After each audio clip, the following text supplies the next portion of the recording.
Greetings, I'm John the Spirit, I've got copper and iron, and it's a total mess, and welcome to modded Factorio Supershorts.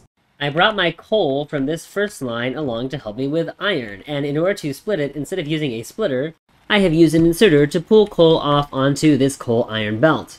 And this should be just a little over enough iron to power my factory. Now, technically, that is being supported by the iron coming from the destructive distillation column, so they do kind of need to be running at full speed, but hopefully when the system is running, they will be running at full speed. Question mark, question mark, question mark, but it's fine. Calculations don't need to be exact, just as long as everything runs. I don't even need 15 circuits per minute, really. What's far more horrendous is where the coal goes after the iron. It comes around in a loop around 15 burner mining drills, and then it pops along to all of these copper furnaces. And you may be wondering, why are they separated? And it's because, as usual, I have 3 belts that I need to deal with. There's no ash output. I didn't really want to deal with ash output as well, so I will just take it out every now and then.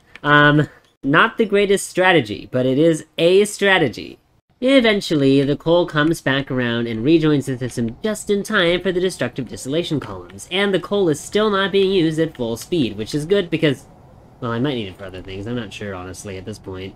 Both the tin and zinc I'm producing are small enough in volume that I can put them onto one belt together, so that is exactly what I've done. Meanwhile, ash clogged up, and I figured it's because I'm only allowing a half belt of it into this wooden chest, so I'm now filling up this wooden chest directly, using, of course, an output priority splitter. In other news, syngas is just not being produced fast enough, but that's because coke is not being used fast enough. You may be thinking, Jonathan, what is syngas not being used fast enough for? And I'm saying it's not being used fast enough for these glass works. Then again, I only need 15 glass per minute. So, is it going well enough? Probably. We can be certain the system is running fully as long as 1.2 crystal mines are running, which is not really true, but close enough for now. With a fair bit more spaghetti, glass is coming down to join lead. At this point, I don't think there's anything else that we need to bring down, other than fluids and gases, of course. And even with those, I really only need to bring the methane and the saline water. Methane with copper in this high-pressure furnace will produce formaldehyde. We need a few more components to make Formica, including treated wood, sap, and raw fiber. Treated wood requires tar to turn into creosote, and then may combine with wood. Wood will also turn into raw fiber, which I'll feed into the pulp mill that makes Formica. Finally, I need a ton of sap. Each sap extractor requires 2 trees. Bootstrapping this sap system will take an unexpectedly long time, so we'll work on other parts, like the PCB factory, which requires an absolutely exorbitant amount of iron and copper. Printed circuit substrates require copper plates, Formica, and vacuum. Vacuum I can get using a pressure pump, which I will just hook up directly because I am dumb. Another example of my immense dumbitude is this copper spire I have used to produce these printed circuit substrates. Please kill me now. Interestingly, to place down the chip shooter machine, which will take my printed circuit substrates and make them entirely on their own with no other input at all whatsoever, right into simple circuit boards, I actually need some of these printed circuit substrates, but I have to make Formica first. I'm waiting on the sap, but I'm not really waiting on the sap anymore, so maybe I'll just turn it on. Yay, I turned it on. Look at that, it's making Formica. How exciting, but I'm not making sap fast enough for this, so probably I should actually turn that off for a bit so I can collect the sap enough to fill up the rest of this system, please.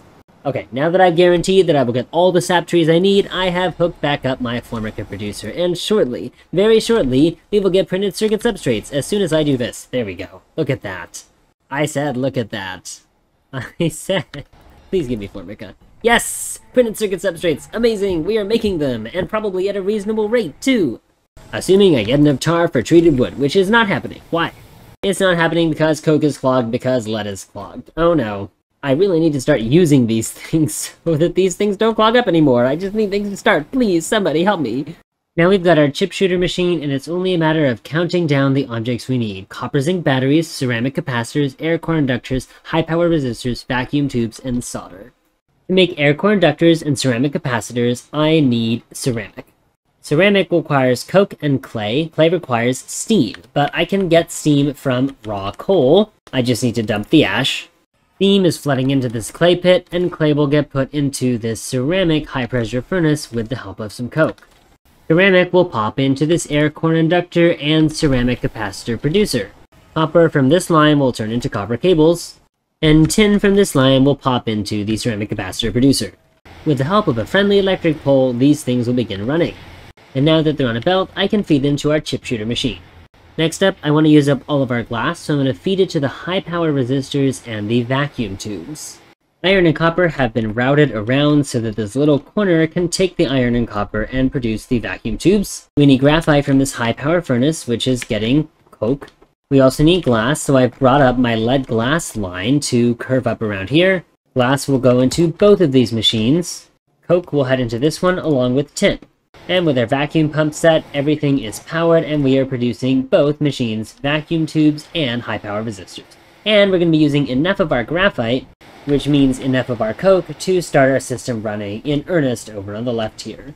It looks like we are low on methane here, which means we're low on carbon dioxide in the methane producer, which is coming from the destructive distillation column, so it must be that, oh, yep, the rich clay is clogged, so I can get rid of all the stone brick easily by just slapping it down everywhere as much as I can. That gets our methane up to snuff, which should bring back our formaldehyde. Now we just need our solder and our copper zinc batteries. Solder is super easy, just lead and tin. Copper zinc batteries require the extra step of cellulose. The amount of cellulose I need is mildly annoying, 2.5 high pressure furnaces worth, which is like over 3 soil, just over. It's not like 3, it's 3.1, which means I need 4 soil extractors. Who thought this was a good idea? Who? In a small but lucky mistake, I have realized that limestone is used by 2 things. The cellulose and, what is it? Something else over here. Oh, the acetylene. Limestone into cellulose combined with wood. The cellulose can then come down into the copper zinc battery recipe, to which I have brought copper and zinc. Meanwhile, tin is going into the solder recipe along with lead. Why is my saline water backed up? Oh, I never pumped stone into it with mechanical inserters. How funny. Now that that's no longer a problem, I can get copper zinc batteries again. Amazing. Now we'll extract from the copper zinc battery and the solder. Now all I need to do is give it my printed circuit substrates, which I'm already making, and I will finally have my simple circuit boards.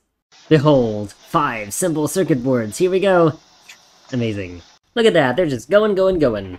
Now this guy is a little backed up by not having enough formaldehyde, and technically it should be running literally constantly, at least according to this. But methane is stalled by not having carbon dioxide, which is being stalled by aromatics not being used fast enough. However, this assembling machine is supposed to be using half a zinc per second, and these furnaces are supposed to— oh, they produce just under— that's interesting. The point is, I'm supposed to be using this zinc a lot faster than I currently am, using it that fast. Absolutely everything is being clogged by my insufficient use of zinc. I'm so confused. In my humble opinion, the fault appears to lie entirely with buffers. I hate buffers. I don't hate buffers. Some waiting later, and we are finally proceeding at full speed. Sort of. We're not getting enough coal to all the places that I thought we would get coal, which is weird. Maybe I miscalculated. Other systems appear to have been clogged up, mostly because my high-power resistors aren't running because there's no coke, because we're not getting coal fast enough. This problem can be solved with another healthy use of a splitter. It appears we are still overflowing on tar for some reason, and that's clogging up the system, so I can now avail myself of, because I have circuits, an overflow valve. How exciting! If I just have too much tar, I can pour it into a sinkhole. That way, these destructive distillation columns can run constantly, just like they're meant to. In good news, that means I will produce all requisite coke. Theoretically, hopefully, question mark. Because this electronics factory will devour coke at about twice the speed that I need it to, I will split it in half so that the electronics factory here gets the coke as well. That has alleviated the bottleneck on high-power resistors, which has thankfully gotten everybody moving again. To ensure that I am taking off all interdependence between components of this system, I'm going to install overflow valves and gas vents for both aromatics and carbon dioxide. That does mean this destructive distillation column will constantly run, even though it's only supposed to run at about half the time, which means it's wasting tar. So in order to fix that, I'm setting up a double overflow valve system, where the overflow of tar from all of the other systems will get directed to the destructive distillation column, and then get directed to the pie sinkhole. It's not perfect, but it'll probably work for now, and I'm sure I have so many circuits after all this waiting. Let's find out. Look at all of those circuits, wow. Now I think the last thing I want to do with this episode is deal with the exorbitant quantities of ash I'm getting, because I've been ignoring that problem way too long. However, I recently learned about a lovely fact that will help me get rid of all of this ash. Every single spent fuel produces ash. It so happens that everywhere I am spending fuel and turning it into ash, I am doing so in a way that removes coal from the belt. So every removed coal is another ash. That means that anywhere ash is used, I can simply dump it back onto the coal line. Or, well, okay. I would be doing that if these inserters were picking up from the far end of the belt, and not from the close end, where the mechanical inserters removing ash do not go. This means that there can only be one solution. Install Bob's adjustable inserters. I'll be right back. Don't mind me. Hurrah! Near inserters only require 25 automation science packs. At least for the burner mining drills, I can pull the ash out directly and shove them into a chest, because they're too small to do much of that. Well, okay, I guess I'm doing it here, but it's fine. The point is, near inserters are now finished, which means I can change the offset to the top, and let's see if, momentarily, the ash fills in a space where coal was no, it doesn't. All that work with Bob's adjustable inserters for nothing. That throws a wrench in things because it means I need to spread a lot of these systems out in order to fit all of this coal everywhere. The problem particularly stems from the infusion of coal into this system by up north. If I'm not using coal absolutely everywhere, at the rate that I expected to be using it, I can't fill this belt with ash. If only I could somehow prioritize the insertion of inserters onto these belts. Oh, it makes everything so much easier. Even my furnaces are betraying me. What is this? Since I can't spread these burner mining drills out, my typical solution is just to delete them all with my quick start bots and then put them all back down again, but that's terrible. It won't work forever, I can promise you that, so I'm probably gonna have to rush some way to get off burners soon. But for now, I'll probably be fine. Everything's okay, right? I might be able to reduce the amount of copper I'm mining with this copper processing stage 2, stage 1, question mark, but it looks like there's not too many optimizations that I have left in my future. Well, my best bet is just to get to PyScience, which I am sort of close to. I'll tell you more details in the next episode. For now, however, that's it for this one. As always, if you have any feedback, I'd love to hear it. I hope you enjoyed!